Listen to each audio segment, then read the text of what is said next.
Hey, it's David Ward from Musicians on the Record. How are you? Hope you're doing well. We're doing a very special live edition today on today's episode, this week's episode of May I Have a Drum Lesson, Please?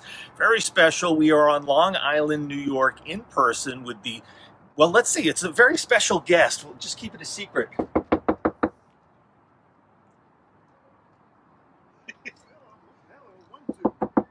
One, two. Hello. What?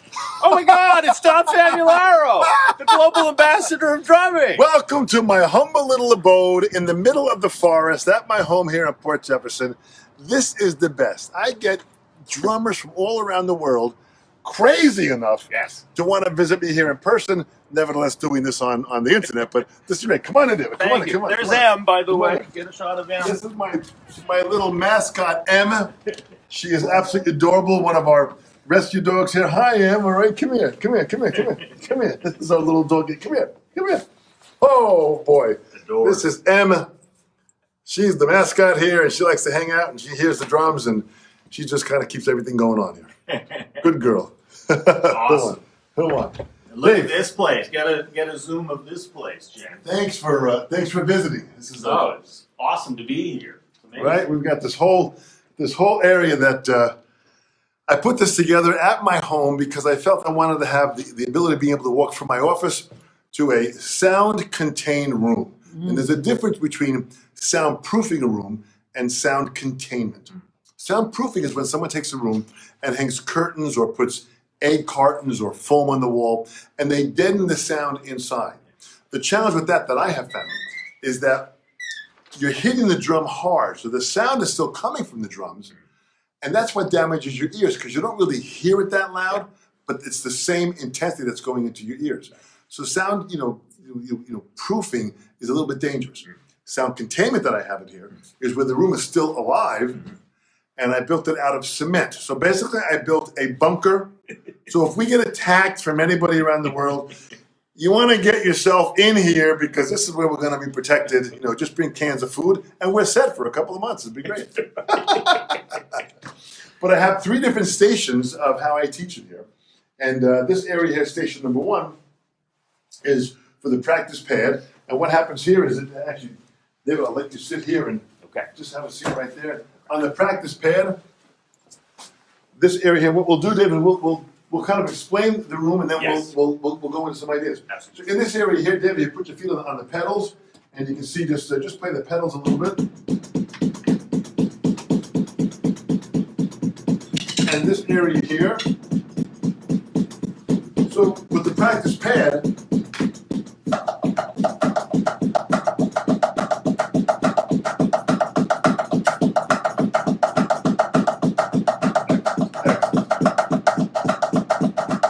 It's fun moving 4 limbs at the same time. it really is, And this setup for me works out well because these are D'Addario products, and this is the actual bass drum practice pad. Is a real feel pad that D'Addario makes. They also manufacture Evans and ProMark, Evans drum heads and ProMark sticks.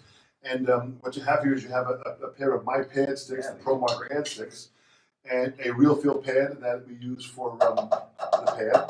And with the pedals that we have, and of course the real feel pedal. You can play, get the feeling with your feet, but we reduce the sound even more. So this is kind of an area where we just study technique, station number 1. And in this area here, I'm not sure if you can pick up on my board here, Jen, but this is the workings of what we call the drum teacher lineage that I use. And this is what we'll talk about today as far as just the fact of these 3 great guys. Hold it right there, Jen. These 3 great guys we talk about, Billy Gladstone here. Billy Gladstone, understood finger technique. George Lawrence understood wrist movement, and Moeller understood more of the whip motion. And what was so great about that whip motion in the process here, where your arm just literally just arced and whipped. These 3 guys were born in the 1880s and died in the 1960s. I never met them. When I first heard about them, I was 18 years old in 1971. And by hearing about that at that time, they already passed away. So the challenge is that I wanted to learn those techniques.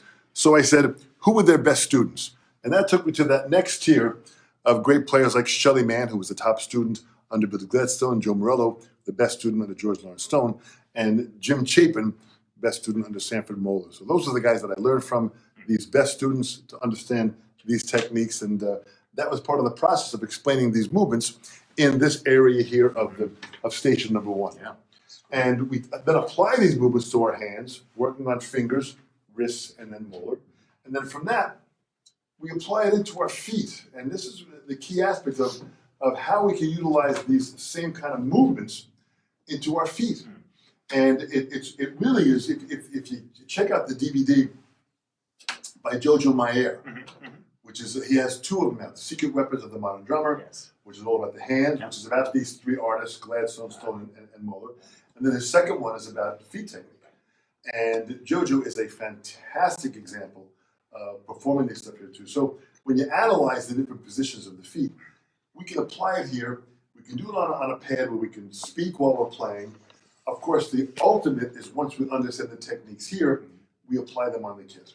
And that's one of the key aspects. So we'll just do a fast tour, then I'm going to take you through some exercises. Great. This area here are three different areas of, I call this the reading station, station number 2. And this is going out live. Yeah, it's going out live. Right now. Right now. Right now. Yeah. Jen, as a wonderful camera person, thank you so much. Do I look good enough? Do I You look do I fantastic, need more Dom. makeup? You look I marvelous. think you're perfect. I don't know about that perfect thing, but just so I want to apologize to everybody for my face. They have to see that. That's the worst part. Actually, my best side is this right here. If I do this, Jen, that's my best side. Okay. Shoot that mostly, okay? That might help out.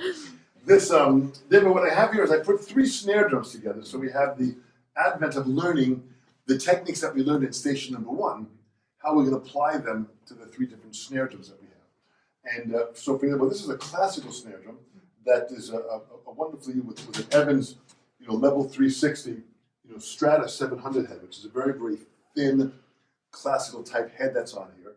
And this gets a sound. Just play this here, Dave. This 5.5. This is I think this is a well, no, it might be a 4.5 actually. Is that right? 4 or a 5, yeah.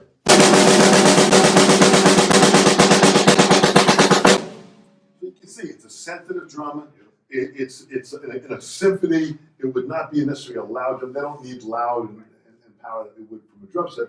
So it's tuned a little bit more high pitched for the sensitivity that they need. All right. Second drum now is a Mapex marching drum, and this is crazy, man. This is like when they tighten these heads. This is a Kevlar head that Evans makes, and Evans is manufactured here on Long Island. Literally 20 minutes. Oh, I didn't know that. Very I would have known. I would have had the time to organize you to take a tour of them. I'll do that at some point. Sure. And they make the heads right here on Long Island, and it's just where they make their guitar strings. It's an incredible facility. Yeah. And these heads that they make, they're level 360, are heads that are made so they sit on the rims better. And this Kevlar, this is what they use for bulletproof vests. So listen, if you use a Kevlar head on your drum set, if there's a shooting, hold your drum up. Safety first. Oh my gosh. We got it. Hold the drum up there. You can see what this is like in the front. It's a beautiful, beautiful head. Gorgeous. So you can see, David, I want you to play that now. Just play it. And again, just get a feel for how tight this is tuned and feel the rebound on that.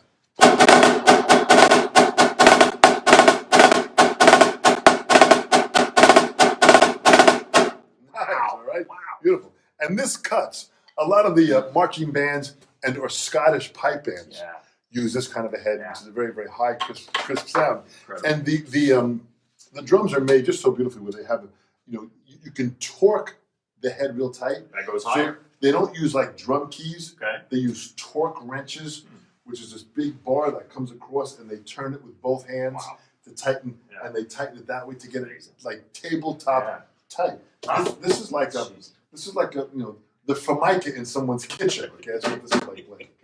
And actually, to learn these techniques, you have to be very careful to not allow any tension in your hands, because when you're playing a drum like this here, you can easily accept those vibrations. Right. And I get many people that come to me for lessons that have tendinitis or carpal tunnel. Yeah. They play in a marching band, they hold the sticks tight, and they're playing, and they're accepting the shock, and they're damaging themselves. it's a real serious So sound. you give me any feedback on my technique with We're going to go through the whole process. Absolutely. All right. So Great. far, so good. Okay, good. This drum is made by the Cooperman family, which is based in Vermont. Gorgeous. And this company is this is a long-term family company. You can see by the clip on the end here that's kind of where you would hang the strap. Yeah. And this drum would hang on the side of your body, and you would play it. And it's a rope. In other words, there's no tension bars. Yeah. It's rope tension. So when I want to tighten and get tighter, I push the leather strap down, and by going down, Amazing. that tightens the head. So it really is. If I want to loosen it, I pull it back up. Back up. So that's kind of how the drum worked, being made several hundred years ago. Yes. And this is an original calfskin head. Felt strip under here. Felt strip under there. The calfskin head was donated by an unhappy animal.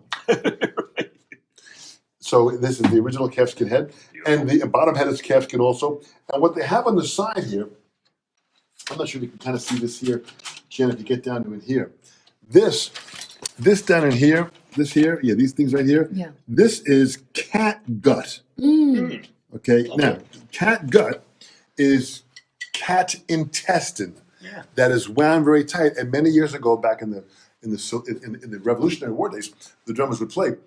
Cats were roaming everywhere. That's what they ate many times. Right. They were hungry. They Sure. sliced it. Yeah. And they realized that the intestines were very strong and very hard. So they'd hang them on a branch and dry them out. And they would use them on the bottom of the drum. So then that's what made the sound. The original snare. So and this is a Cat gut. 17-inch by 17-inch, which is what Moeller wanted. He wanted a box sounding drum that had, that kind of same dimension. Just play that and get a feel for that.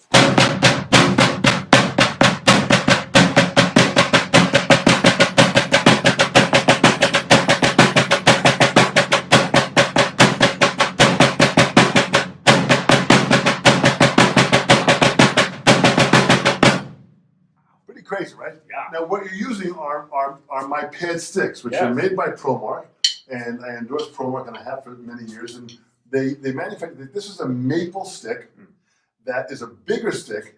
It's not heavy. It's a light stick. It is pretty light. Yeah. But it allows you, when you're playing, to over-exaggerate your movement. And that's why I use the pad stick in our station number one, so we can develop our technique and loosen our hands and get a feel for the rebound of the stroke. And a sort of a bigger head on there as well. A bigger head, and this was designed from, there was a stick many years ago called a Bumpkin 3S. Actually, stay there for a second, I'll show you this here. I'll tell you a quick story about this. Yeah. The Bumpkin 3S, this was, I'll show you this here. There was I had asked, Joe Morello and Jim Chapin, when I was studying with these guys in the early 70s, what sticks did they practice with? I thought that was an important question to ask because they had phenomenal technique. Right. I said, did you use your regular drum set stick? Or, they said, no, we used a Bumpkin 3S. Bunken 3S. So I said, in my inimitable, intelligent way, what the hell is a Bumpkin 3S? My question exactly. What the hell is it? Well, where can I find a pair? They said they don't make them anymore. The company's out of business. It was a company made by a husband and wife team. Her name was Bunny. His name was Ken. Hence the Bumpkin. And 3S was the size of the stick. Okay. I didn't know what a 3S was. Never heard of a 3S. So I heard in Connecticut, they were sold a lot in Connecticut. I think they were manufactured in the Connecticut area. I get in the car, I drive to Connecticut, and I hop on, here in the village that I'm in now is Port Jefferson Village. We have a ferry that leaves from the village that goes across to Bridgeport, Connecticut. And, hundreds of cars a day go back and forth every hour to Connecticut from Port Jefferson. So living in this village, I didn't know I would ever live here, and I ended up taking the ferry back in the early 70s to go across to Connecticut, never thinking that I ended up. And when I drove, I said, what a beautiful village. Wouldn't that some days? Here I am now. It's amazing how things change. I get to Connecticut, I visit several music stores, and people told me, I sold Bumpkin, but I don't have any Bumpkins in stock. So I went to the next store. Finally, I get to a guy, and I said, listen, I'm looking for Bumpkin sticks. I'll take any Bumpkin stick at this point. Nevertheless, a Bumpkin 3S. Guy said, I used to sell a lot of Bumpkins. Let me go in the back and see if I can. Now, meanwhile, the guy was the only guy there, so he was the owner of the store. He walks in the back. 45 minutes he's in the back of the shop. Wow. Now, I'm out in the shop. Taking a nap? I kept on yelling, are you all right back there? What's that? I said, come on, what? The guy, no, I'm still here. And I hear Buffalo. He was looking for I could have unloaded that store in my car, driven back to Long Island, filled up my garage, and been back. He would never notice, okay? The guy finally comes out, and he's kind of dusty, and he goes, listen, I only have one stick that I found back there, but it's a bumpkin. And he takes that and he goes, it's a bumpkin 3S. The guy, one stick, the guy, I was like freaking out. So I look at it, and if you look at it, you can see it. We'll show it in the camera here. You can see it's branded Bumpkin 3S. All right. So in other words, how cool was that? They branded the name of the stick into this, like you would cattle. Right. The cattle that donated their skin for this freaking drum over here. And okay. the cats. Thank you for the cat too, right? So this was a Bumpkin 3S. So you can see the way it is. It's got a pretty big tip here. Yeah. And it's a maple stick. Okay. And this is what Morello and Chapin and Shutting Man had said that they used because they wanted a stick that could over-exaggerate their movement to stretch and strengthen the muscle. See, a heavier stick, if it's a heavy, thick, like a hickory stick, it's heavy. You're going to end up doing more strengthening than you are stretching. Yeah. And that's what their theory was. Right. So this was a lighter stick that could stretch and strengthen. So they made the stick for me. So I then designed a stick. I went and bought a Scottish pair of sticks and sanded down the tip and kind of made it here, put a little bit more in the neck area, and then made my adaptation of what would be the Bumpkin. The Bumpkin 3S. So this is like a Bumpkin 2.0. Exactly. Awesome. Well said, okay? So what happens, I made the sticks, a crude pair, and I went to a lesson with Morello. I go in the lesson, I show him the sticks, and Joe says, oh, man, Bumpkin 3S, man, where'd you get these? So I didn't really get them. I said, I had to kind of make them. He said, oh, man, make me a pair. So I said, okay. So the next lesson I go back, I buy a pair of Scottish sticks, I sand them down, I spray the finish on them, the lacquer. And at the time, I was spraying the lacquer in my bedroom at my house, at my parents' house, with the window and door closed. Sure, that's what you do. I'm spraying this thing. I'm not thinking, you wonder why I'm a little brain dead now. I'm spraying this thing. At one point, my mother came to me, she goes, if you're going to spray, open the window or something. I'm spraying, so I spray it down. Go back, and I gave a pair to Joe. Joe loved it. He said it reminded him of the old Bumpkin 3S. Nice. About 2 weeks later, I got a call from Jim Chapin. Who used to call me Fam, where are my Bumpkin 3S? I said, Joe, what do you mean, Jim? He said, well, Joe said you had Bumpkin 3S. Make me a pair. Bing. Next thing I know, I'm sanding again. I'm spraying. I open the window this time. I'm spraying. I make a pair with Jim Chapin. Like 2 weeks later, I get a call from a Shelly man who at that time was living in the West Coast. Wow. And he calls up and he goes, Famularo, where are my Bumpkins? I said, you got to be kidding. He spoke to Chapin and Morello. They went, got him. I get his address. I make the pair. I ship him out to California. So there was something about these sticks that these guys really love. So when I went to ProMark and showed them the design of the stick, they are brilliant at their manufacturing, which is in Houston, Texas. They make a fantastic quality product. They choose really one of the highest qualities of maple. And the D'Addario company, how brilliant they are, they own the forest that they cut the trees down. For every tree that they cut down, they plant 5 more. So they are replenishing the forest even more than what it is. So what they're doing is so environmentally correct at what they're doing. And they have a couple of guys that work in the forest who are drummers. Really? And their job is to walk around choosing the right kind of wood when it's mature enough to take that tree down. Wow. So they go down, they tap it, they check it, they peel it, they feel it. I mean, these guys are like, listen, when you say tree hugger, these guys are hugging trees in the forest. That's their job.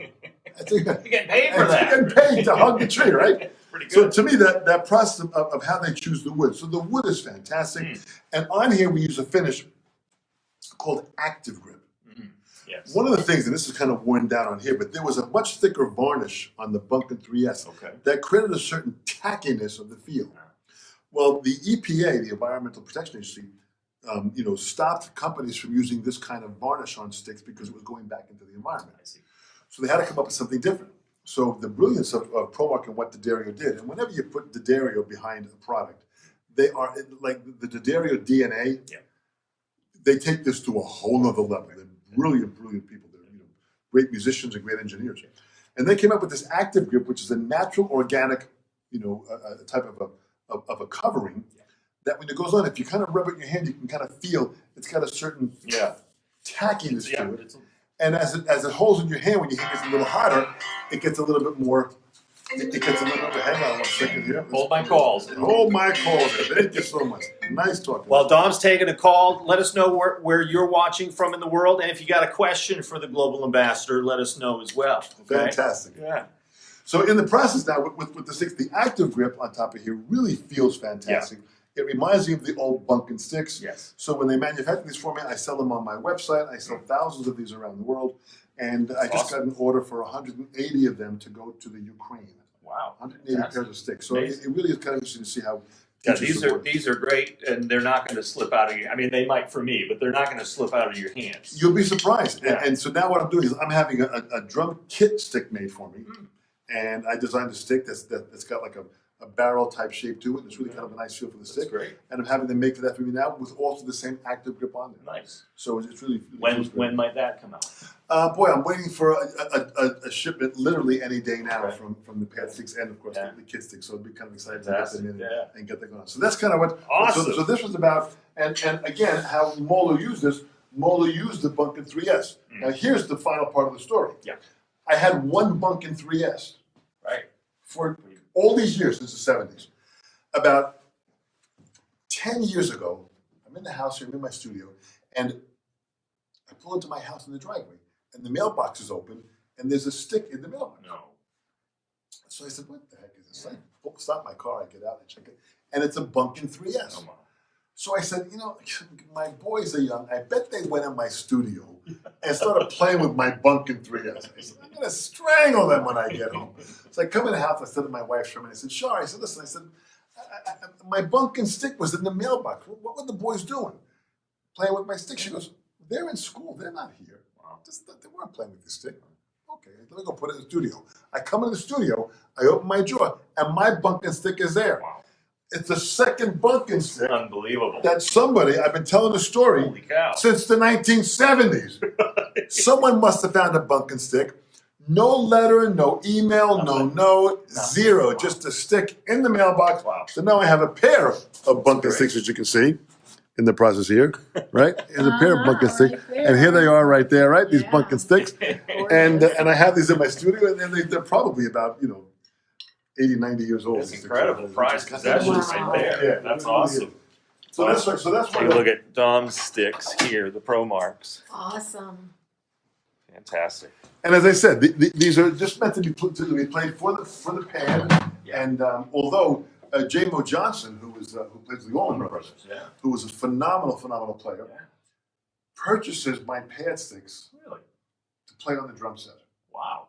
He just likes them and likes the feel. He just likes the maple. I could see, especially on the ride cymbal, I can totally see that. He plays them, and there are several pictures of him where he's got the sticks in his hand, and he's got them on the floor top, and he's playing with my pad sticks. Wow, that's awesome. So it's amazing how J-Mo, right? it really is.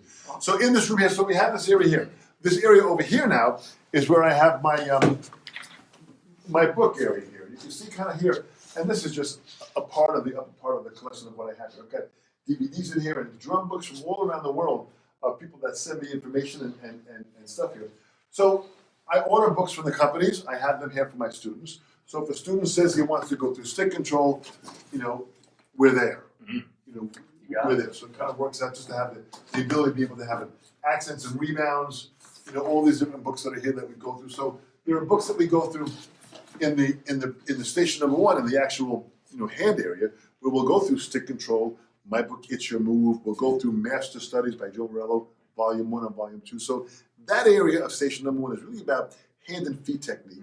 And even my book, Pedal Control, that we'll use, that will go here.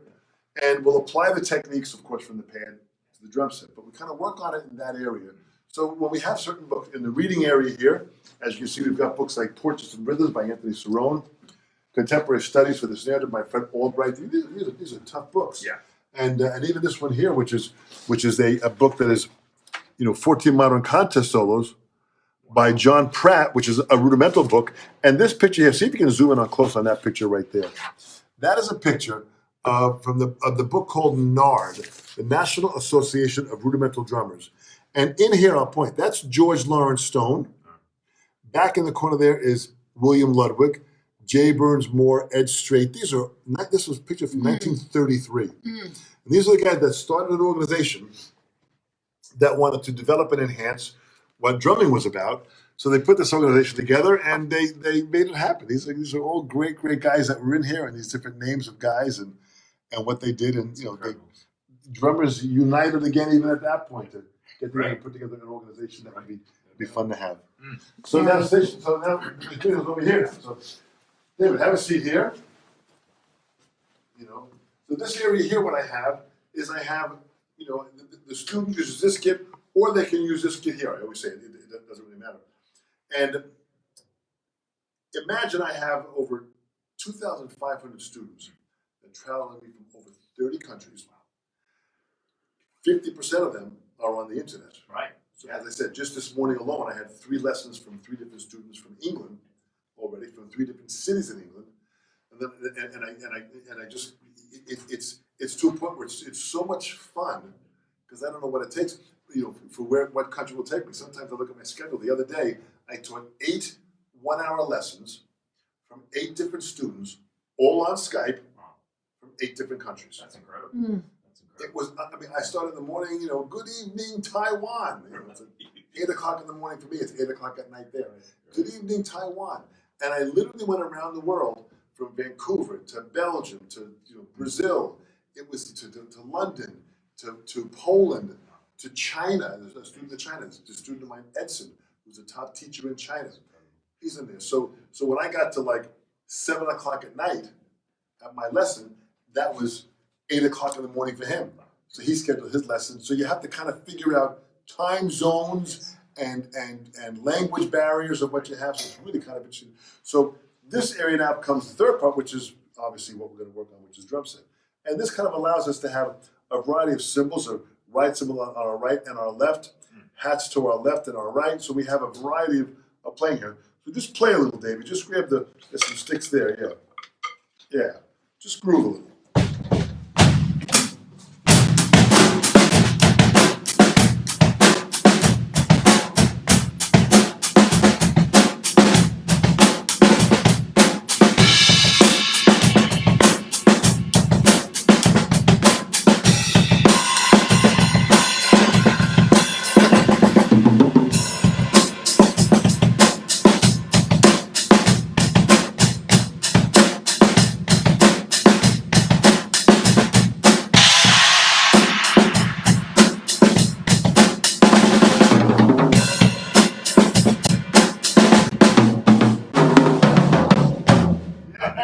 These are tuned beautifully too. So you can see what happens here now is by having this here, and I tell the students, adjust the cymbals how you want them, adjust the toms, take time to get yourself comfortable on it, just for the fact that as we go over certain books, and we'll use drum set books specifically for this area. So I might have a student start with maybe 2 books on their hand and feet technique in station number 1. We might use 1 book for the reading station. It could be a book like Syncopation, or it could be a rudimental book by John Wooten or Matt Savage. And we'll have that in that area. There might be, and we might even have a beginner classical book and a beginner marching book, just to give them a little different views of different types of patterns you would experience. Because all of those patterns that we're going to get from those reading ideas are going to be applied here. Okay. But I might have, for drum set, I might have a book by Jim Chapin, Advanced Techniques for the Modern Drummer. I might have Funky Beat or Future Sounds by David Garibaldi, those 2 books there. I might have a play-along book like maybe by Tommy Igoe, Groove Essentials. I might have a play-along book like, there's a Buddy Rich book out now that has several Buddy Rich tunes with no drums on it. And that alone, now you're hearing a big band with no drums, and you're reading the charts. So the play-along content to me is very, very intense. And there might be a beginner rock book. I've got books like Play Drums by Felipe Drago, Eighth Note Rock and Beyond by Glenn Celia.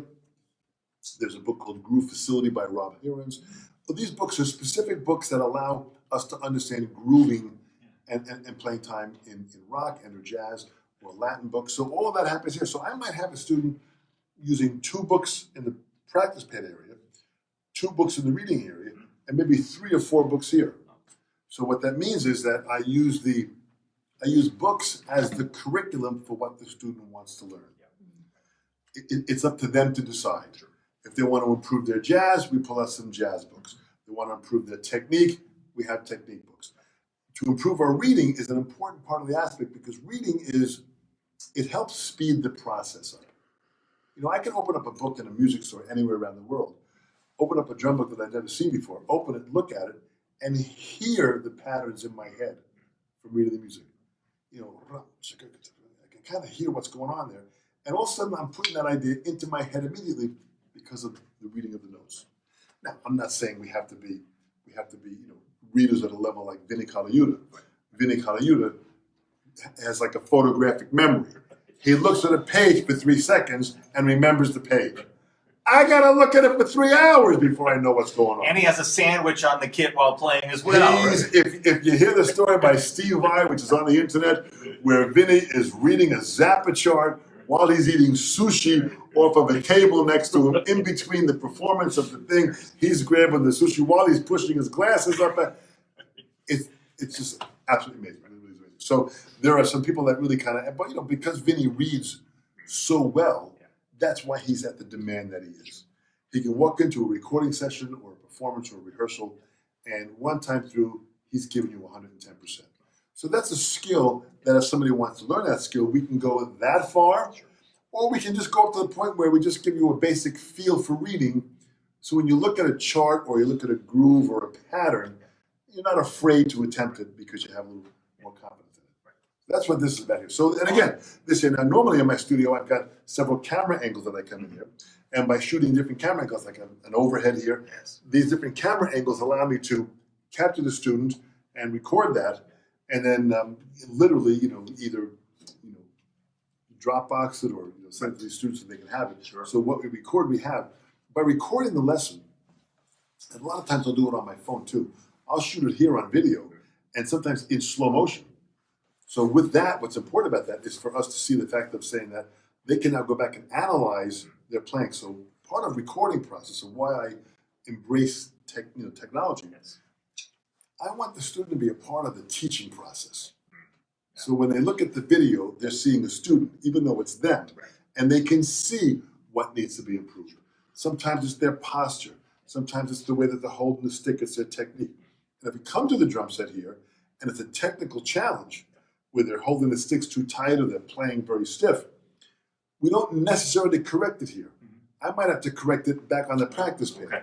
So I'll say, listen, I see what the challenge is here. Let's go to the pad. So we'll move around sometimes in this room, like you know. And sometimes a student will come in and we'll only sit at the practice pad. I had a student come in here from literally drove down from New Hampshire, comes down, parks his car at the port at the ferry in Bridgeport, free parking, walks on the ferry. I pick him up. We come in here. We do 4 hours of lessons, and he just wants to work on his hands and his feet technique. He says, we'll get the drum set later. So we come in here, work 4 hours of intense practicing on what we're doing, going through certain books, explaining techniques, going through the patterns. He's done. I bring him back to the ferry. He's gone. Next student comes in. Thank you very much. This is like a freaking assembly line in here. Like I'm making cookies here. But each cookie is different. That's where the magic comes in. And I love the video because it's like sports. You're reviewing the game tape after the game of sort of like and seeing what went well and what needs to be tweaked and adjusted. Absolutely. Yeah. It's a good analogy because in sports, if someone's batting and you watch the swing and they watch it both in real time and slow motion, listen, it doesn't lie.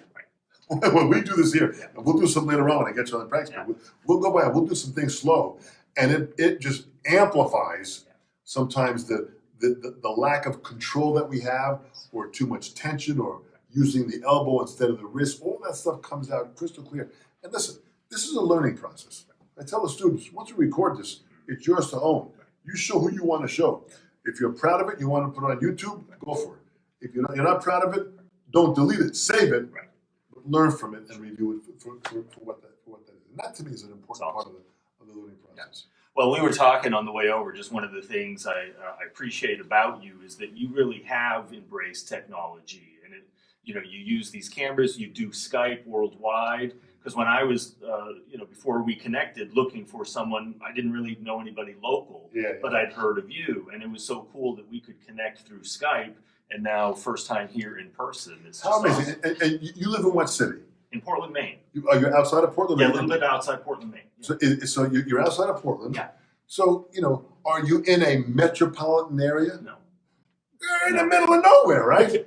We're in horse country. We're in farmland. Horse country. Horse country, right? So, Yeah. so where you are, so imagine where the world is now. That where you are, in your beautiful place of where you are, and it's gorgeous up there. Yeah. I love it up there. You're able to have access to the greatest educators in the world Mm-hmm. coming to you on what it is. So listen, the internet is a blessing and a curse. Okay, it's a blessing because of the reach that we have globally. That is absolutely amazing, and it's a curse now because there's so much information on there. You can get overwhelmed. And one of the key things with students when they come to me, and they'll say, Dom, I've got so many videos to go on the internet and what I'm doing, and I can see they're overwhelmed. So what I do is I grab the reins of the horse and I pull back. I said, let's pull back and let's focus on exactly what you want to achieve. Listen, sometimes a drummer will come by and they're practicing a variety of different things, and they just want to get their groove better. So I'll say, let's break down to what you want. Let's just focus on that groove and let's focus on the techniques that are going to be applied to make that groove better. When we do that and the groove starts getting better, that's the reward. Getting overwhelmed and seeing too many videos and watching, and that's why I say when we watch certain videos, be careful of what you're watching. Be inspired by it, but don't get overwhelmed where you're saying, my gosh, there's so much to learn, I can't do it all. And then many people get depressed and they quit. The object with all that information is to seep in what works best for you so you can take access to it, to what you need.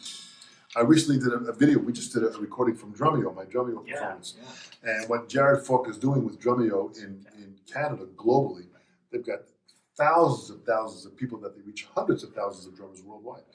And I was just saying, my son was telling me, he said, Dad, he said, your video that's been out now for 3 weeks on Drumeo on YouTube has like 86,000 views with over 1,000 positive comments. Awesome. And to me, that's overwhelming, and it's humbling at the same time. People that are watching it that love it, and I get a kick out of it because people kind of put their comments in on different parts of the hour-long session that related to them. Yes.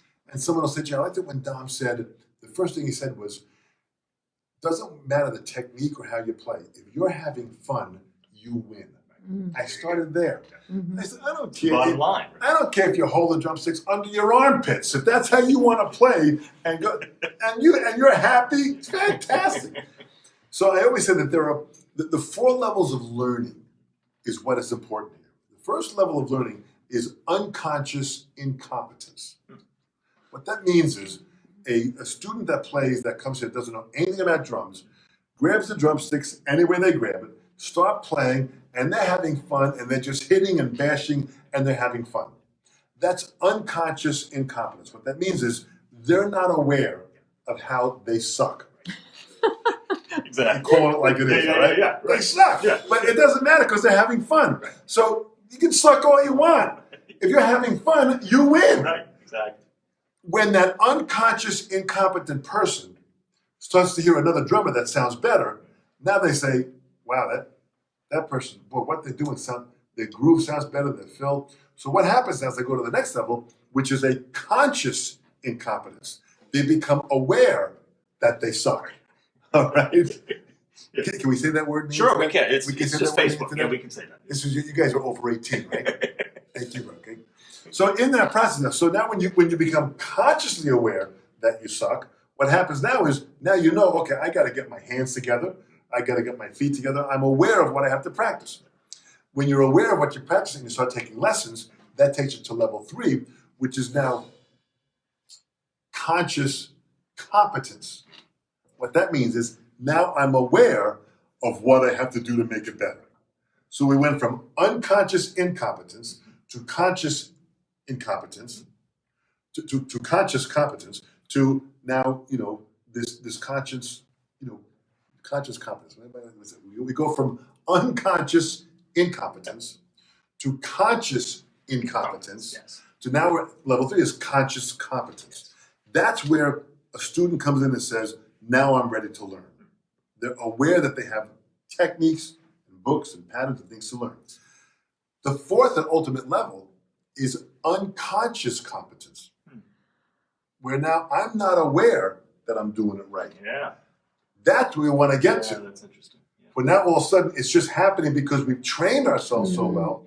And that's when we mention names like Steve Gadd and Dave Weckl and Vinnie Colaiuta and Steve Smith and Simon Phillips and Jim Keltner and Steve Jordan. These guys are such fine-tuned machines. Harvey Mason and all these great, great drummers. These guys are so great, they're not aware of it, much like when we speak about, consonants and vowels in language. I'm not thinking of the conjunctions when I'm speaking. I learned conjunctions years ago. Now with conjunctions, if someone said to me, Dom, name me 5 conjunctions, most people would be kind of stammering. So, but a conjunction, and, but, or, for, nor, those are conjunctions, words that connect 2 different thoughts. So I say, I'm going to go to the store, but first I have to pick up my sister. That but is a conjunction allowing me to put 2 different thoughts together in one sentence. So a conjunction is something which everyone uses every day. You ask a person on the street to name you 5 conjunctions, and they're going to look at you like you got 3 freaking eyeballs. Okay? So, and I say to it, so that's where you want to get techniques at, where the techniques are so ingrained in your system. Moeller and movement and this fact of free stroke and the rebound and the fingers, it gets so comfortable that when you play, you're not thinking of any of that.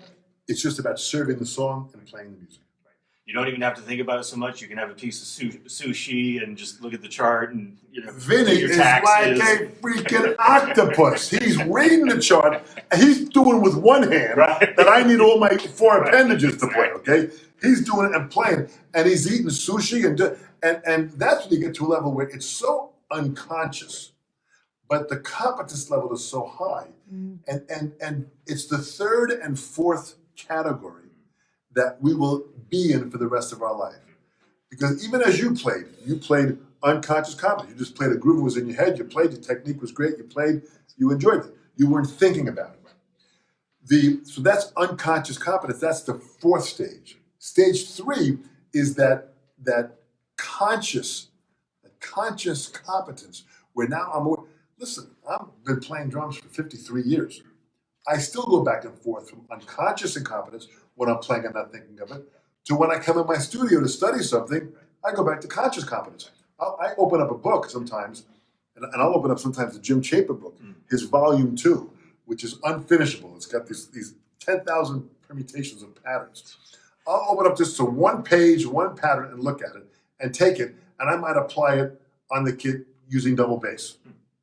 And I'll go through it. And listen, if you were to come into the studio when I'm practicing, I sound like a freaking 5-year-old. I'm stammering, what the heck, I'm taking it slower, I'm playing the groove, figuring out the sticking. That's conscious competence at its best. And there are so many great drummers, like David Garibaldi, who's constantly researching books and looking into it. Steve Smith, these are constant learners. Mm-hmm. And that constant learning process, that to me is very, very important. Absolutely. And I have a chance, I'm interviewing different artists on the Sessions panel. When I sit down with these people, in any instrument, when I interviewed Steve Vai, one of the greatest guitar players living, when I interviewed Steve, and he spoke about that same level of that 3rd and 4th area of going back and forth, still being a student and then performing on stage. Charlie Parker, the great alto sax player, had a great line I read in the book one day. He said, when I'm off stage, I practice and work on my scales and work on my technique and practice every day. As soon as I put one foot on that stage, I forget it all. I just go up and concerned with what's happening in the music. And I think that's a powerful concept of this whole learning process. So that's why on this area here, what we've applied in the pad area and the reading and the drum set is this is where we want to get the value out of it to apply it here. You bet. So what should we apply, whether back there or? Let's go to the pads over here. Yeah. Get it over here. Okay. And let's work on some hand and some feet stuff. Okay. And we'll go around the horn and we'll do this here. All right, sounds great. Hi, Emelina, you doing all right? This little doggy here. What a good girl. You're good. You just wait here, okay? She's my little mascot now. Mm-hmm. Yes, I've got some water here. If you want that here too. Is this yours here? Nope. I got my iced tea right here. Great. All right. All righty, so you can see. So in this area here, and again, what happens is just you might want to adjust that pad maybe a little bit lower in front of you, maybe bring that down a little, just to get it so comfortable for you, so you can have the best position for it for you. Yeah. That one bit, okay? Yeah. So in this area here, David, and as you know, and since we've done some lessons via Skype, we'll just review through a couple different things. Let's go to, if I go to Germanic position, okay, in German position, we're in here, right angle, okay? If we play 16th notes in German position, keep that going, don't stop. Relax your index finger a little bit more, yes. Let your index finger come out even more, yes, there it is, okay? Relax your shoulders, let your arms kind of hang out, yes. And stay in that 90-degree angle. And what this does, this actually kind of opens up and loosens muscles in your forearm. There are 13 muscles that you're using in here. And by playing that and doing that, it really kind of gives a great understanding of movement. Keep going. Actually, if you would, just take your watch off for a second. Yeah, it is getting in the way, isn't it? I always ask students to take their watches off because they usually leave it here and then they forget it. So I've got You got a nice I got collection. a box of watches that I wear. I got some nice stuff too. Man. You kidding? How's that better? Absolutely. Now you can feel, again, by not having that watch there, and I tell all students, if you're wearing a watch, take the watch off and take bracelets off, anything that might restrict the movement of that wrist. Keep going now. You want to make sure you keep your index finger relaxed. Again, relax your elbows. Keep going. What I might do is I might move this back a little bit here. Move your arms there. Keep going. You want to kind of stay in that 90-degree angle. So you want to keep your arms out, but your elbows in. So keep going. So this kind of happens here. What I'm doing, if you can kind of get this jam. I'm gonna put the sticks here. I'm gonna hold your elbows in, but move your arms out. You feel that now? Yeah. You can feel some more muscles being stretched. Yeah. This is what Jim Chapin used to do when I was playing. And by doing that, I'm holding your elbows in, but I'm moving your arms out. You're gonna feel muscles that had not felt before. There's a lot going on in there now. There's something to. That's interesting. Right? You can feel that now, right? You feel any burning in there? A little bit. Good. Fantastic. Fantastic. Hold it right there. Okay. So you can see that. So in Germanic position. Now, what I have in the studio, as you can see, I've got a mirror that's in front of you, and I've got a mirror to the right. Oh, cool. And what this does, it allows the student to be a part of the teaching process. Yes. You are the teacher. That guy in there, David, is a student. Got it. So you got to now be aware of when you go back to that Germanic position, go back to that position again. You want to make sure that your elbows are relaxed, your arms are now play it again without me holding it. And you want to check the front and side view so you can see that we're stretching those muscles that we need.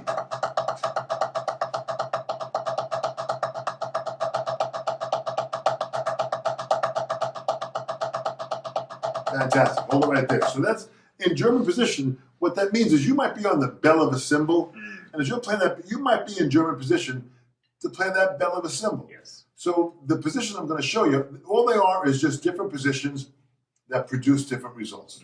Let's go to French grip now. Okay. French grip now is where the stick is parallel. Yes. French grip, I might need to back up. Yeah. Right. Okay. Right here. Thumbs on top, so thumbs up. Yep. And this motion is straight in here. Exactly. Keep going. And you can see your elbows are relaxed there. Beautiful. Keep going. Keep doing that. Feel that. And you can sense the movement of that French grip. Fantastic.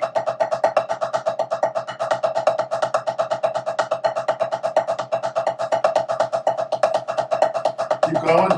I just saw that Corbett Potter is here. He joined us. Yes. Corbett, how you doing? Nice to see you. I'm glad you're joining us here. This is fantastic. If you have any questions, feel free to ask. I am like a jukebox right now. You put your quarter in and you ask the question and hear the song you want to hear. Fantastic. He's taking requests. I'm taking requests, man. So you can see in this Germanic position, it's really important to play now. Hold it right there. So you can play in the German position as you were just doing from your wrist, or you can play it from your fingers. This is what Gladstone did. So in that motion, it was kind of in here. Yeah. So it's this. So Corbett is asking, how are you on Moeller? Oh, we're going to get to Moeller in a second, man. Hang on there, Corbett. Nice one. How am I with Moeller? Like this.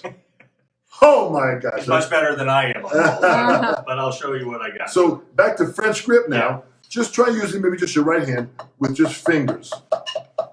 Yes, so if you can see that. This is excellent what Dave is doing here. So these three fingers in here are working. You can see. It's like the fingers are just hitting the stick, rebounding the stick Absolutely. back up, right?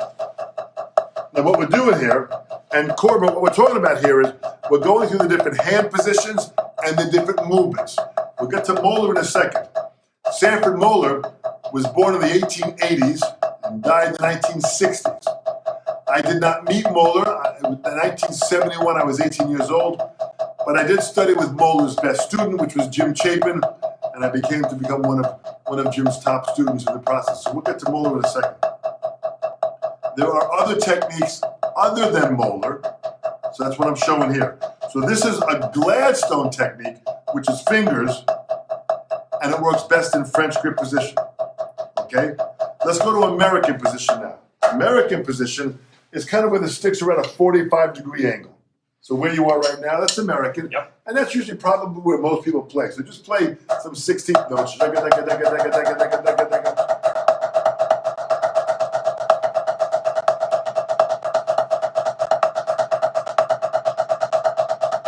Keep going. Relax your index finger more.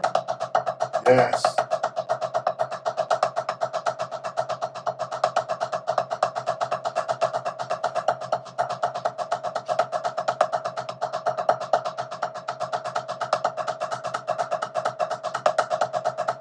Fantastic.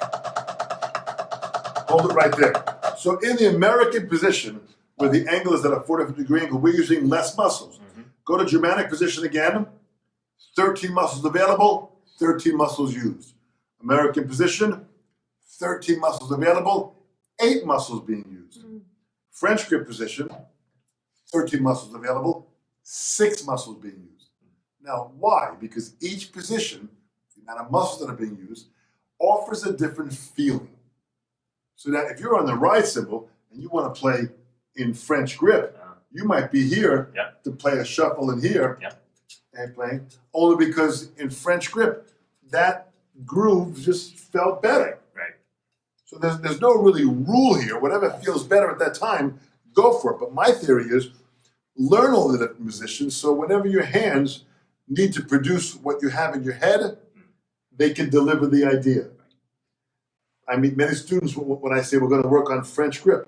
And again, go back to French grip again.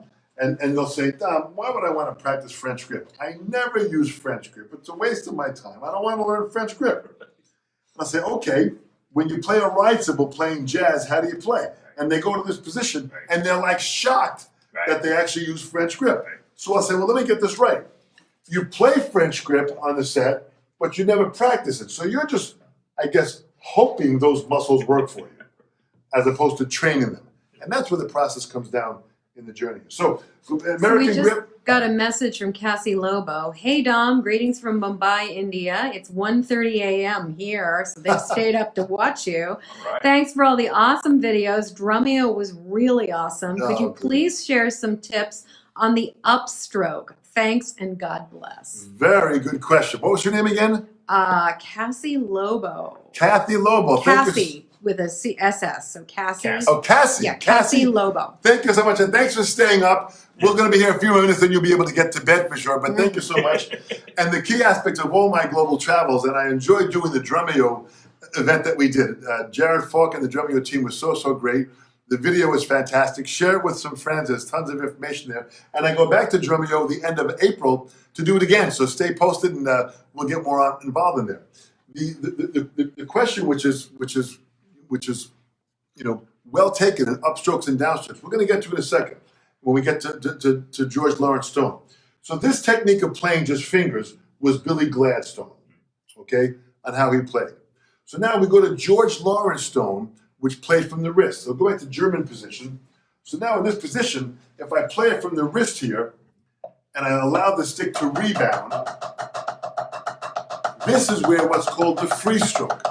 The free stroke is a very, very important stroke that allows us to let the stick rebound. So let's watch this here. This is something which all you guys do, Cassie and the different guys here.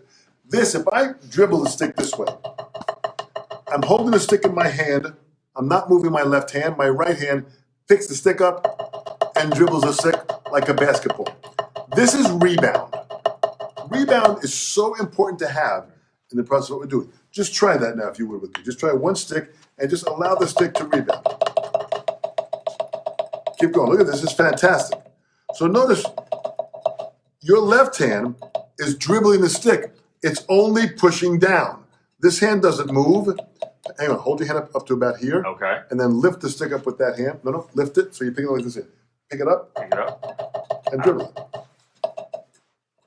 This is how I dribble a basketball as well. Pick it up, not from underneath. Pick it up this way. This way. On top. There it is, yeah. There it is.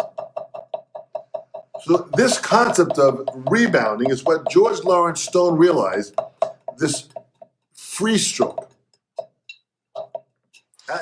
And you got to practice this. Yeah, you do. This is very difficult. I get all of my students to practice this in our lessons because if you understand rebound, you're going to understand what the free stroke is about.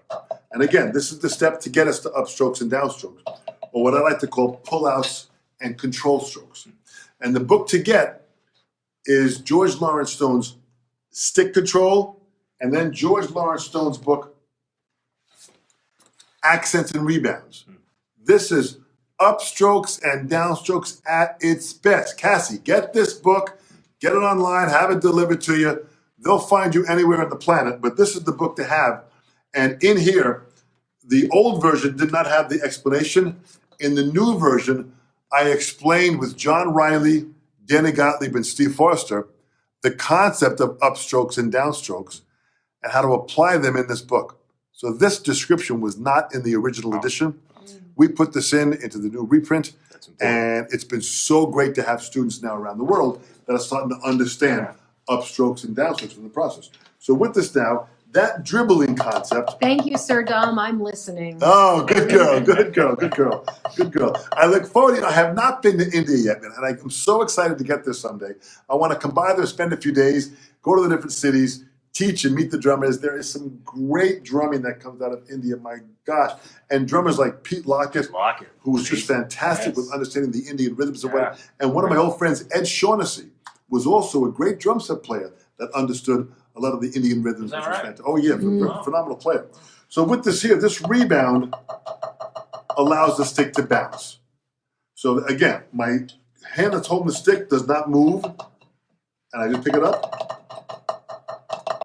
and let it bounce. Oh, Cassie is a guy. Cassie's a guy? Yes. Cassie's a guy. Good man, Cassie. Yep. Yeah, here in America, Cassie's a girl, is more often a girl. Yeah, but that's great, Cassie. But Thanks. in India, different. There it is. Beautiful. That's rebound. So all you guys that are watching here, and of course yourself here too, David, allow the stick to rebound. Give it the freedom of bounce. Chapin used to call it, give the stick a wish of its own. You're throwing it down. Let the stick bounce and come back and react, and then all you're doing is pushing down. So it's just down, down, down, down, down, and the stick bounces. This is what George Lawrence Stone came up with when he came up with the free stroke, which was this rebound stroke. I throw it down, and the stick bounces back into my hand. With that stroke, that became an important part of the process. Now let's go into Moeller now, okay? So the free stroke again, from the wrist, you throw it down, stick bounces back up. Thank you very much. Everybody's happy. Moeller comes along and wanted the stick to get more power. So he had learned from Civil War drummers in the American Civil War. These drummers were marching, playing sometimes 7, 8 to 10 hours a day, marching in a drum out in the fields during the war. And they're marching out when it was wintertime. They're marching through the forest. These guys were like, playing. And the drums was a form of communication in and how they communicated to the 5,000 or 10,000 soldiers that were in that troop at that time. So they used different cadences to tell them when we're going to rest, when we're going to march, when we're going to eat. It was really amazing. So Moeller came down, and Sanford Moeller noticed that these older guys had a whip where they played as if there was an imaginary string on their hand, and this stroke, when it whipped, it had great power, but they were relaxed. So just try that now in your hand now, with this stroke here, and we're going to whip the stick that way. Yes. So stay down, start here, okay? In a low stroke position right there. Hold the stick, and I'll work your hand. Yep. Stay off the drum a little bit right there. Okay, so from here, let me control your hand. Okay. Yes. You feel that? Yeah. Listen to the power that's in there. The more you relax, the more power you're going to have. So the key aspect is in that position. So what happens is the string is here. It's the tip of the stick is 1,000 pounds. The stick kind of comes up here, and as you arc it down, you hit the stroke. Thank you very much. And when you hit it, you got to stay in that relaxed position. Okay. So you start relaxed, play the stroke, and end relaxed. Try that. Yes. Pause. Pause. Pause. Reevaluate. Off the drum. And here, put your thumb on the stick. Relax your index finger. Play it again. Pause. Not bad. When you hit, don't squeeze. Okay. Okay. Squeezing is a form of tension. And if you remember anything, remember, tension is the enemy of movement. All right, guys? Tension is the enemy of movement. It's only going to work against you if you're tense. So tension offers you no advantage. So now try it again now in that position and play the stroke. And let the weight of your arm and gravity assist you. Beautiful. Again. Beautiful. Beautiful. Now, in that stroke, if you go to play a stroke and you play a tap first and do this, 2 strokes, tap, hit. Try that. Pause. Do it again. Very good. Start off the drum. Off the drum. Perfect. And you pause and you end off the drum. See, if you start here off the drum, just when you play the arc, you're going to steal that tap when you go up. Perfect. That is an upstroke, and that is what I call a pull-out. We're pulling out the accent. Low tap, accented note. So try it again. Play that. Try and get the tap a little clearer. So Corbett wants to know, what is the key to not making the second stroke sound lower in volume? Well, what you can do is you can eventually learn how to play the first stroke a little louder. So I play the first stroke as a free stroke. I play the stroke, then play a Moeller. So when you apply these techniques and mix them together, that'll get there. A lot of these questions that you're asking are questions of the 4th and 5th rung on the ladder. So you're asking a question of, how do I get there? You got to really understand where those first few steps are. And those first few steps are, for example, in a low Moeller, get Moeller to feel first as a single stroke. As a single stroke. Okay. Get that motion down first, again, to feel what that feels like. Then you can get to a point of playing 2 strokes, low and then accent. Then you can work on playing the first note as a half stroke, free stroke, and then a whip to make them both the same volume. So it's like this here. A higher note. You would start a little higher. A little higher. You start higher to get that first note a little louder. And then the whip. Tap, whip. Yes. So there are 2 notes that are more equal together. And that's a process where, the way I teach, there has to be a step-by-step formula of how we get there. There's no shortcut. You have to learn the fundamentals of the movement so then we can put them together. So if I learn 3 individual movements first, then I will know how to combine them. What many students want is they want the final results now. but they don't have the foundation of the movement. So it's really important to get these movements down. So now I can play that upstroke, like that was asked. I can play it with Moeller, or I can play it without Moeller. I can play it with George Lawrence Stone just from the wrist. So I'm playing it here with no whip. So that would be a formal pullout. And this would be an informal pullout. So See the difference with the wrist. each stroke is different, produces a different feel and a different sound. Yeah. So that's kind of what the process is. So now with Moeller, the power that you can get from Moeller is if I want to even go louder, that was a low Moeller we played from the wrist. Yeah. If I want to play Moeller from the elbow, now that goes up to here. Right. That's a bigger arc. Try that. All the way from the elbow. The elbow kind of comes up first. Yeah.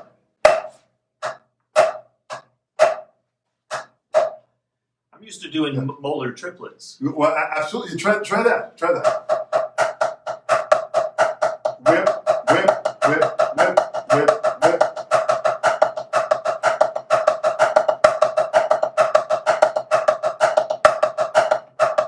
Absolutely.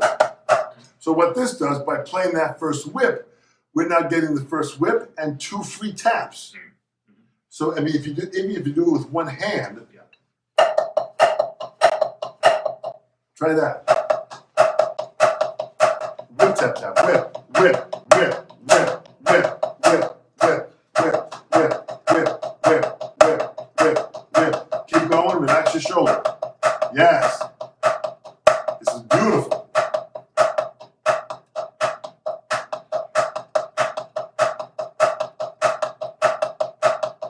Hold it right there. So you can see in the motion of what we have, there are steps to technique. The same way that if a lawyer wants to learn law, the first couple of years of study, they learn terminology. What are the steps of the foundation? If you want to be a doctor, the first couple of years, you're learning terminology and anatomy. You got to learn what the parts are before you can start putting the pieces together to sound intelligent. So a lawyer has to learn what all the different terms mean, so when he goes to study law, he knows what the hell he's talking about, okay? So it's the same thing, but what we don't do in drumming, I don't see teachers teaching terminology first. They get right on the drum set and start playing, and students have no idea what they're doing, and that might be fun in the first year. Then all of a sudden, when challenges and bad habits are created, and they don't feel good, now they want to get rid of the bad habit. The only way to get rid of the bad habit is to go back and learn the terminology of what it is.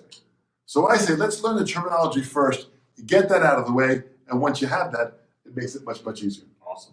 Let's go to the snare drums over here. Okay.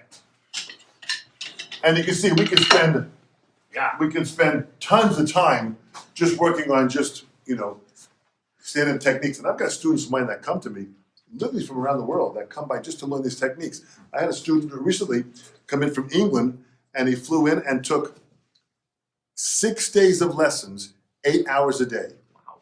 Flew in, booked a hotel, and how we do that is we do 8 hours a day. So what I do is I take them out for breakfast in the morning at 8 o'clock. We're in the studio by 9. We work from 9 to 1, 4 hours of all this areas here, 4 hours. Close the studio, we go out and take a break, lunch for an hour. We come back at 2 o'clock. We work from 2 to 6, 8 hours. They can stay and practice if they want. I go into my house, I'm with my family. They can practice as long as they want. They go back to the hotel. Thank you very much. The next morning we repeat it. Wow. We did this 6 days. Holy cow. And I've had students from France do that. I had one of my students, Fred Rimber, who's a phenomenal drummer. He has a studio in Paris called the Drumming Lab. And what Fred does is he'll fly out and he'll do a week here. He'll do 7 days here of 8 hours a day. And we'll work hard and push it and learn. And he's a fantastic player. I've had guys like Rob Hirons, guys like Stefan Chamberlain, Klaus Hessler, Eddie Ross, some phenomenal drummers. Jonathan Kin from Hong Kong. I had Felipe Drago from the UK. These guys come out here and invest a long time to learn. And we're able to, literally in that time, change their playing. That's incredible. It really just shifts their thought process. And when they leave here, let me tell you something, they know terminology. Right. They know what the hell they're talking about. You go through. Yeah. So back here now. So here now. So Corbett just classical- said doing great, Dom. What's that? Corbett just said doing great, Dom. Corbett, I'm trying. Thank you so much. At 65 years young, this is not my first rodeo. I've been teaching since the age of 17, so that's literally 45 years of,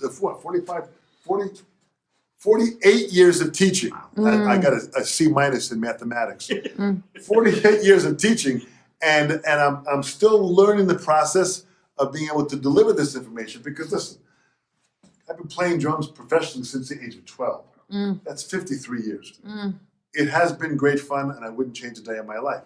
But what I want from my teaching now is to get this next generation to understand it, so you become the next generation that shares this information out and goes along, as I am now carrying on from these great, my gosh, Roy Burns, Ed Shaughnessy, Joe Morello, Shelly Mann, Jim Chapin.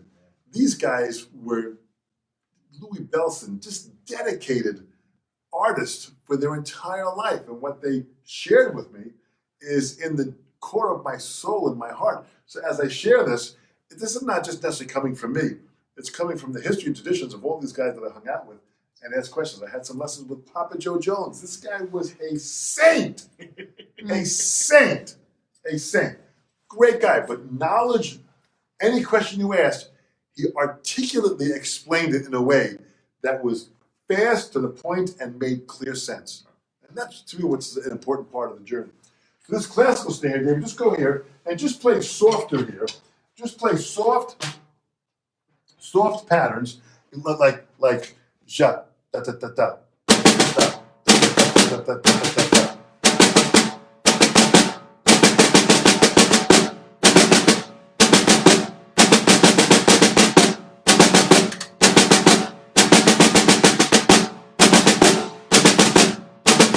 Beautiful.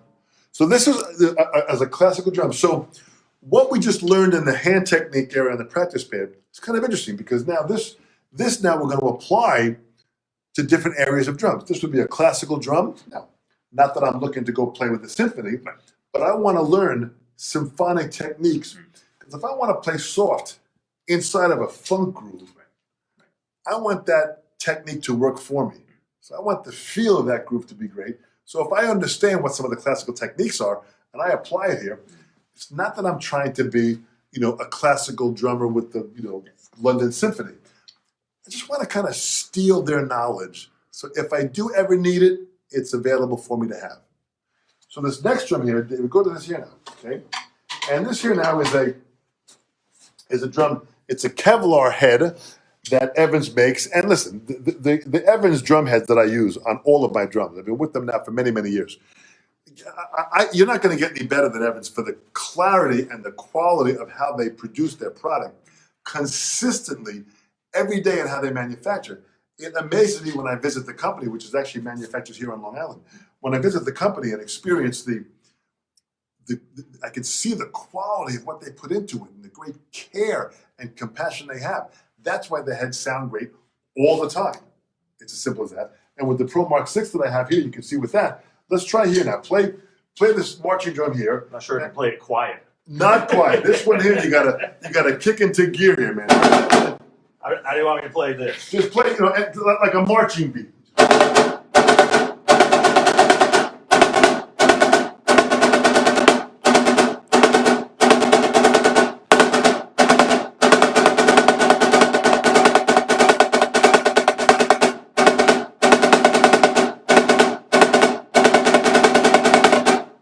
Fantastic. Okay, so now what you have is you've got this tight contemporary marchy drum, which opens up a whole other world of sound. It's kind of like almost like a Scottish, pipe band kind of a head, And this stuff here too, when they play it.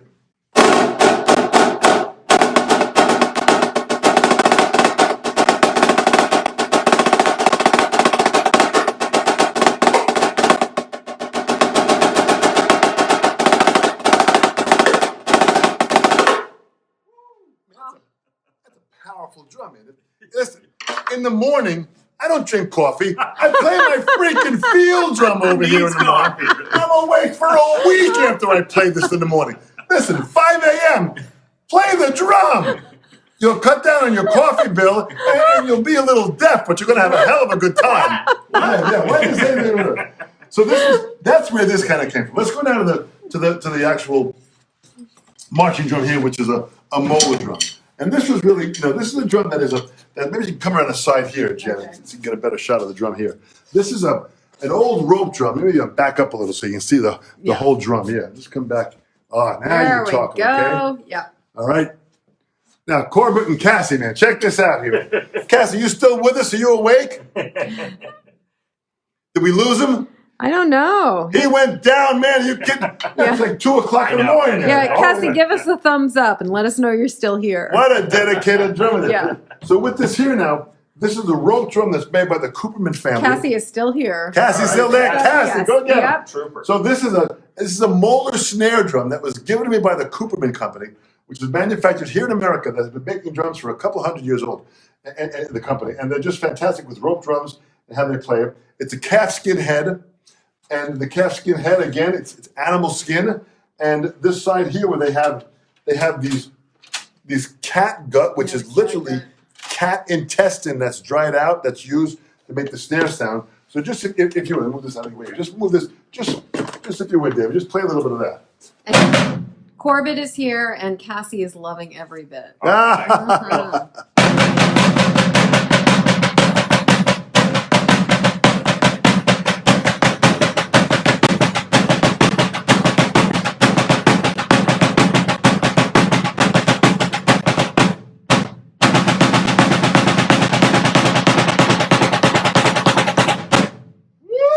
Fantastic.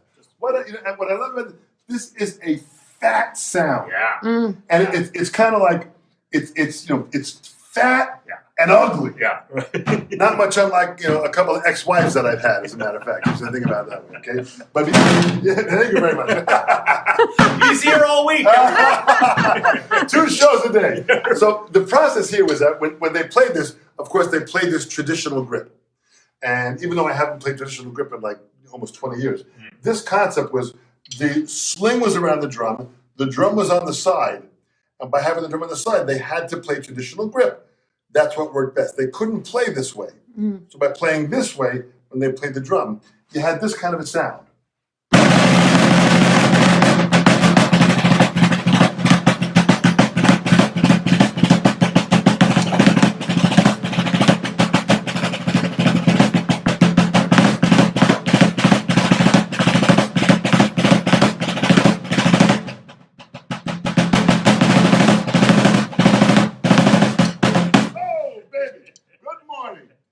You can see it. When you dig into it, it's just got a killer sound to it. Oh. And I mean, imagine this in playing a backbeat with a band.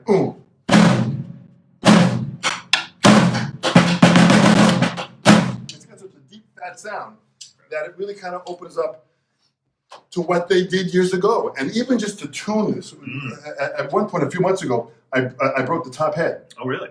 And part of it was not because of playing, because of animal skin. It's sensitive to weather. Yes. So with the change of temperature and the cold weather that we had here in America, and what we had here, it changed. And all of a sudden I came in one day and the head was broken. So I went online to figure out how to untie it, so maybe I can change the head. Yeah. And maybe I'll just have the Cooperman company mail me down a head. I started taking some of the rope apart. I didn't know what the heck I was doing. You gotta call a sailor for that. Exactly right, man. I had to go, he's exactly right. So to me, it was like I said, it's out of my hand. So I boxed it up and sent it back to Cooperman. They replaced the head. And if you check out any video of a rope drum changing the head, go back and watch that. It's really interesting to see how they tune it and how they do it in the process. So in this area here, these 3 different drums allows us to have that level of expertise with sound. So now from this reading area that we have in different books, that brings us down to the drum set. David, have a seat again over on the drum set. We'll wind down over here. No problem, Cassie. Happy to help. All right. So as you can see in this lesson that I'm doing with David here, this is fantastic. And David Ward, who's got a tremendous show for all of you musicians on the record, musiciansontherecord.com. I am so impressed with David as a student, and also as he's got like a great radio voice and a real great entertainment radio, like a disc jockey skill. That how you sound, how you ask questions, how you edit the interviews. There's a series of interviews. So I would suggest go tell everyone to go to his YouTube channel, subscribe to the YouTube channel, and also go by and listen to a lot of those interviews.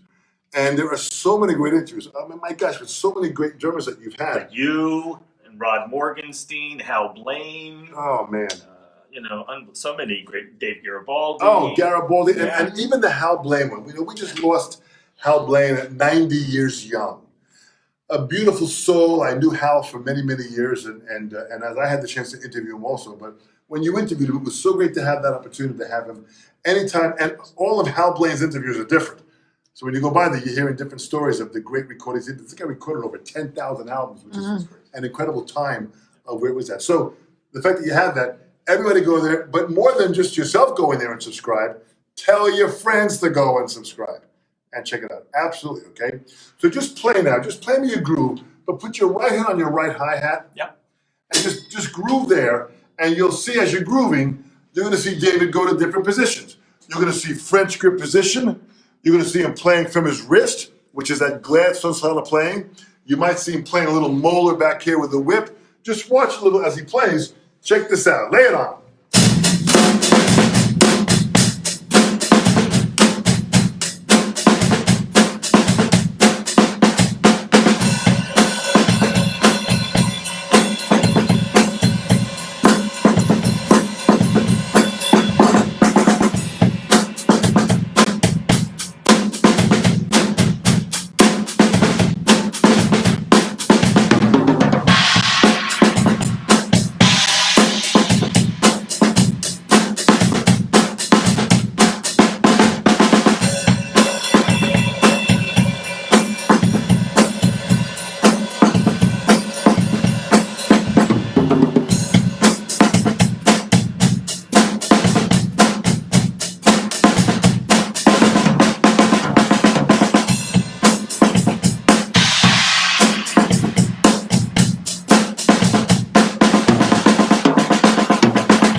All right.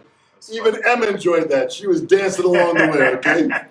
This is great, David. I mean, how you're playing that, this is a great demonstration of all we just explained. The different hand positions, the different movement apply to the drum set. And part of learning this process is just to open your mind to realize that you have potential. You have talent, you have ability, you have a desire and a passion to want to play drums. So why not try to seek out education, listen to all these interviews that David's doing, be inspired by their story, seek out a teacher. If not in your area, you have access to the internet that can take you anywhere around the world. Call this guy. We do lessons. I do lessons with David from where he's living in Portland, Maine, and we do them on Skype, and the lessons are clear. We do it. I do it with literally thousands of students around the world, and it's a way of getting information passed to you so we can bring out your talent and your ability. And as your talent and ability is more fine-tuned, you then take on the responsibility of you sharing it. And that to me is where the journey really begins, by learning and being the constant student. This has been great, David. Awesome. You've done fantastic. Yeah, Thank you all for joining us and doing it. And this will be shared on David's site, so you'll be able to go back and watch it and share it with your friends. You get to meet Emily, my little M girl here. She joins us here as a foster dog that we have that we're going to keep because she's such a sweet dog. She likes to hang out at my side in the studio here. So anyone that comes down here gets to meet M. Great, man. Thank you all so much. It's awesome. It's Dom Famularo on Musicians on the Record. I'm David Ward. Thanks for watching. See you next time. Bye-bye. Thank you, Dom. Thank you so much, David. Yeah.